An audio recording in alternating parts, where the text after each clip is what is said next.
Big boy on the rails.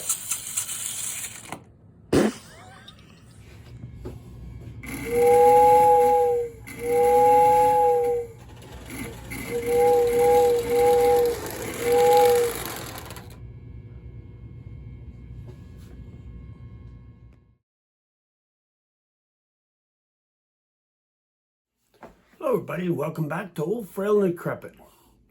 In this video, we're going to have a look at something I picked up at the Sioux City train show. It's this train right behind me. That's an American Flyer 417 O-gauge locomotive and the matching cars that go with it. And you're going to go along, if you stick with this video, you're going to see the struggles I had getting it to run, and you're going to see it run. And at the end of the video, there's even a little surprise, kind of showing the engineering of the time and how they were really thinking about how things could work together. And we're also going to have a look at this. You see there's a Marx Commodore Vanderbilt there, and a couple other cars that I picked up while I was at that train show. So enjoy the video, and thanks for watching. Let's try the American Flyer, see what it'll do. Oh, got a hum. Now there's a switch in the cab. Let's see what that'll do for us. See if that'll make any difference.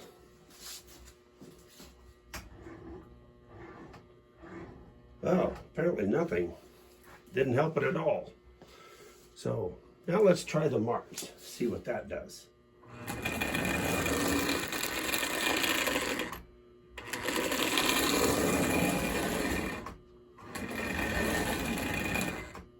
Well, was anybody surprised at that? I was, because it's pretty ratty looking. So let's see what we can do with that American Flyer.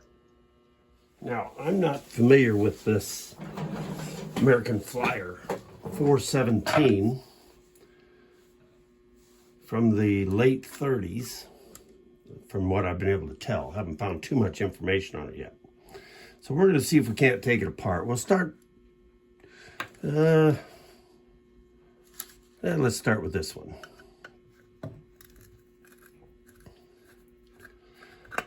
You know, when you go to a train show and you bring home the locomotive, one of the first things you want to do is slap it on the track, right?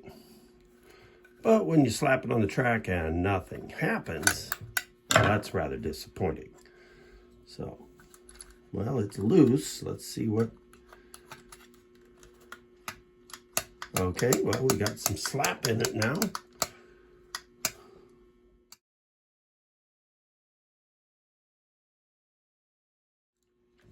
Well, let's take this one off. It's painted, so that must mean take it out too. Let's see where that takes us. It's a good thing I'm videoing this so I know where everything goes back in. Okay, and that did nothing.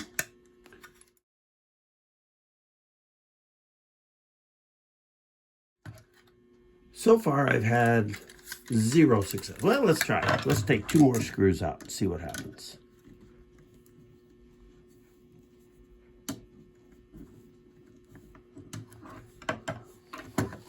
Get a different screwdriver here because that one's just a touch on the big side.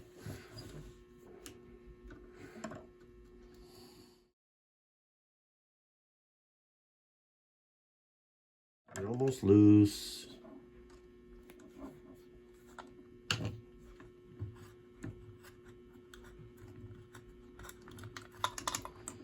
Well, okay. We did get that bracket out. So, and, oh, now we got to take the side rods off. Because it does feel like the, come on.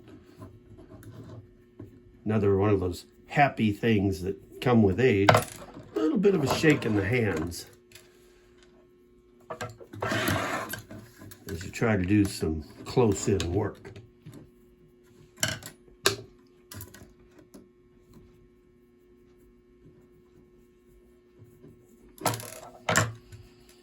There we go. And is it going to come out?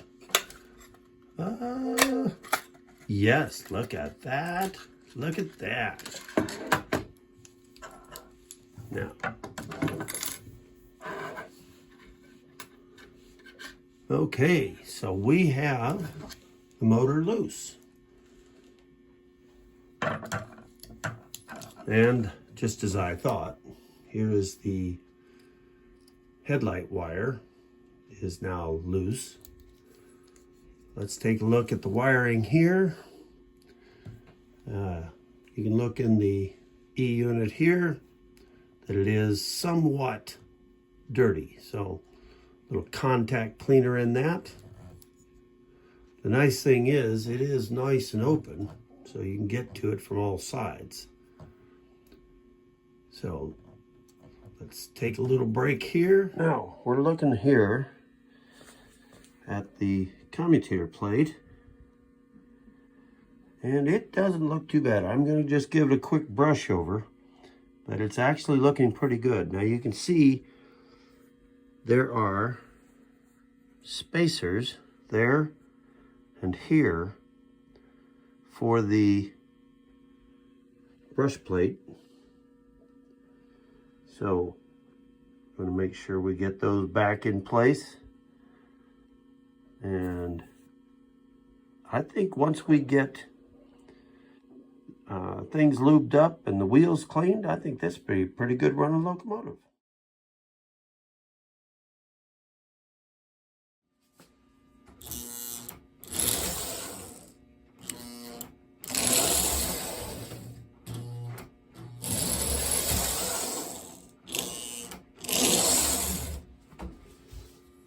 All right, looks like it's time to put the shell back on.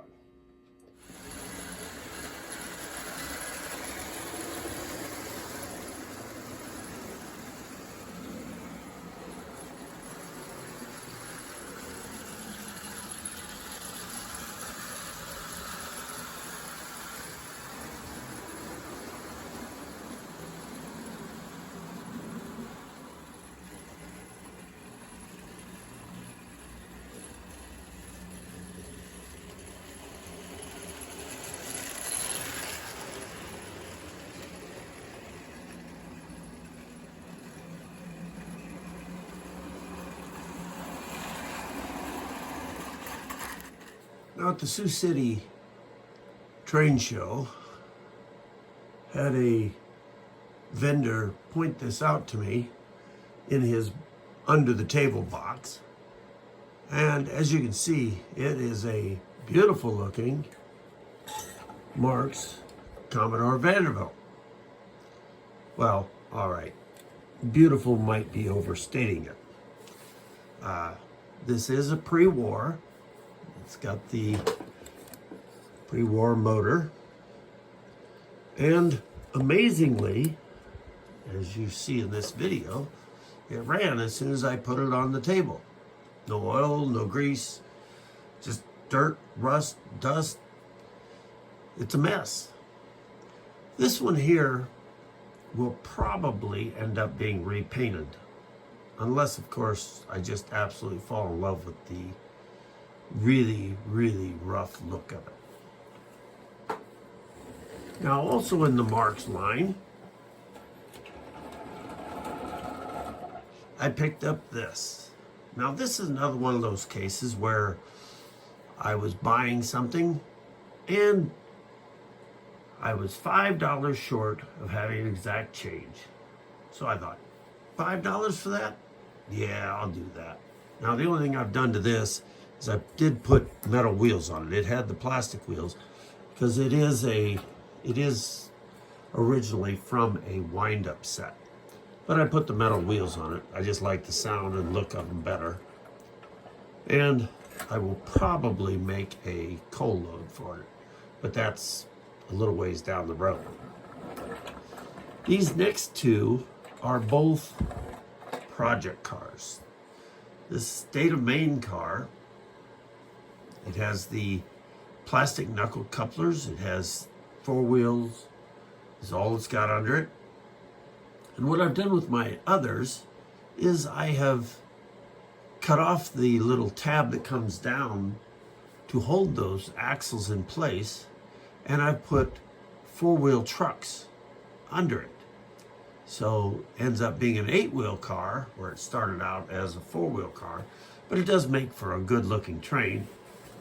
And I think that'll make 4 of those that I will have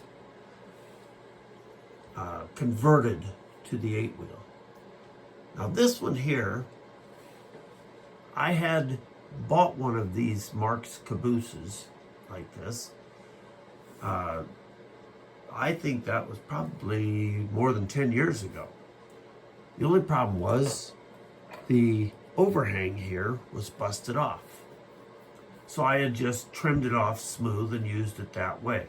Well, I also trimmed off these fake trucks here, and I had put 2 4-wheel trucks underneath it. So what I'm going to do is this one here, I'm going to get that one that I purchased all those years ago, and I'm going to trim this one down and just put the chassis from the other one under this one. So that will have a little bit of a change. So those 2 are project cars, and of course that Commodore Vanderbilt, which is, if you've watched this channel any time at all, you know that Commodore Vanderbilts are one of the ones that if I find them at a right price, I will generally pick them up, because they are nice for repainting. They've got a lot of potential to them.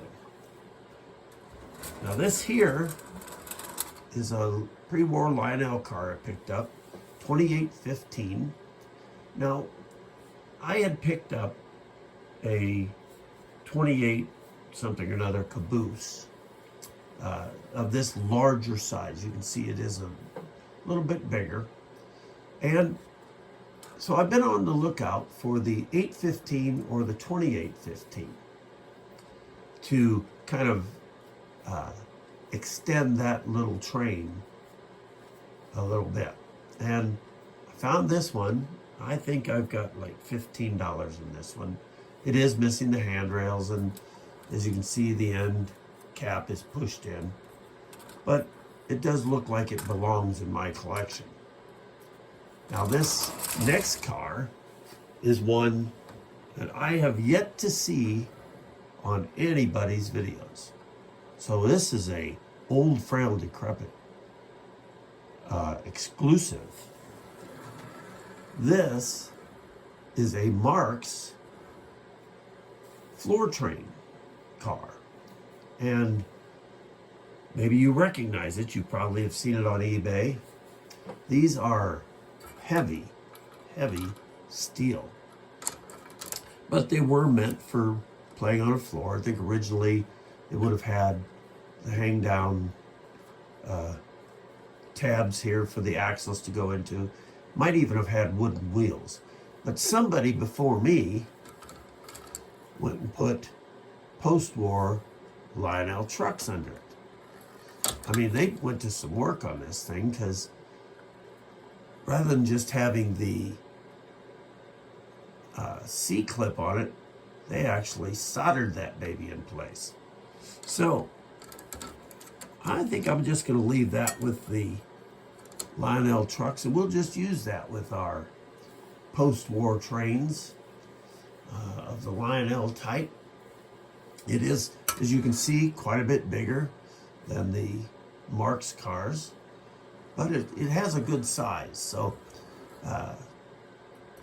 we're gonna use that one just as it is.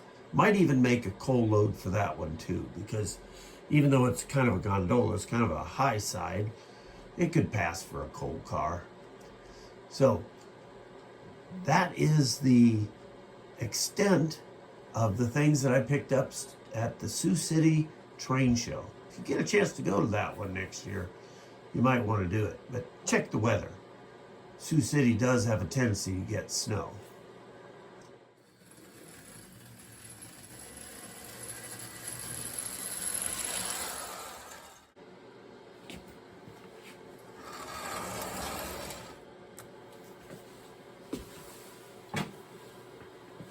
Now this train I picked up as a complete set at the Sioux City Train Show.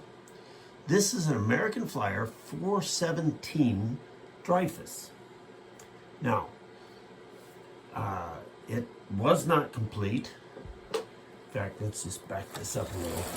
I would use the reverser in it, but some dummy in the way he was putting it back together tore up the spring.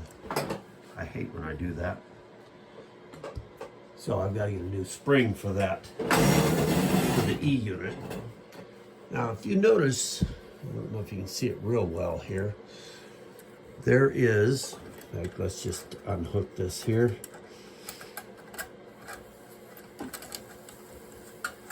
Come on, there we go. All right. There are some divots out of the nose of this thing. Now, I don't know if that's from being struck or if that's from some sort of zinc rot. But either way, it's one of those things that will set mine apart from everybody else's. Now, the other thing that was missing on this, it was missing the rear truck and the coupling pin. So I think this particular set of trucks come off of a 999. But I just straightened the tow bar out on it and run a screw up through there to hold that. And then for a coupler, I put a Marks coupler and drilled a hole through it and put a nut and bolt there so that it sticks up and makes a coupling pin. And that does actually work.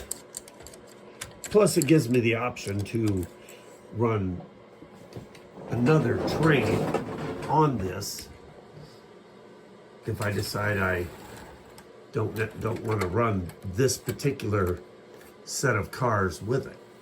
So I can use a different tender and use pull a different train with it. It did come with its own tender here, which was complete. Then the box car, the fold down side dump car. Now, I don't know if this is supposed to tip over. It has been pretty much used and abused, so it's not quite original. Then we got the tank car and the caboose. Now the caboose and the tank car were in real nice shape. So those are pretty much ready to go right from when I got home. I had to do a little repairs to this dump car here, but it does make it for a nice looking train. Now this particular train, near as I can tell, is from 1939. Now it did take a little bit for me to get this thing to work, but it was mostly that the E unit was just so gunked up it wouldn't move. But it does run now, and it makes for a very good looking pre-war set. Had a little time today, so I went ahead and made a coal load for this Pennsylvania hopper on that 6-inch Marks car, and a coal load for this gondola car. Doesn't look too bad. Boy, is that a heavy car though. So, gonna add that to my, next time I run a coal train, I'll have one more car to add to it. And when I run the Lionel and Lionel compatible cars, this will be right in there with them.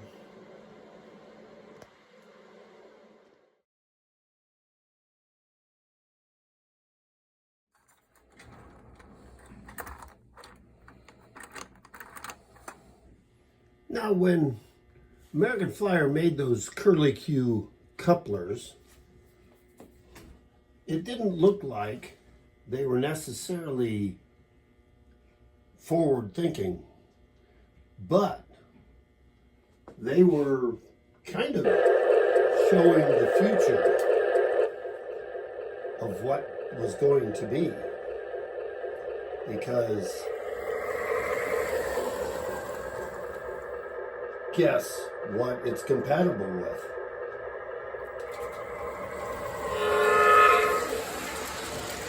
That's right, they'll hook into even the most modern of the Lionel type couplers. This one in particular is the Menards Union Pacific. And yes, it does couple up.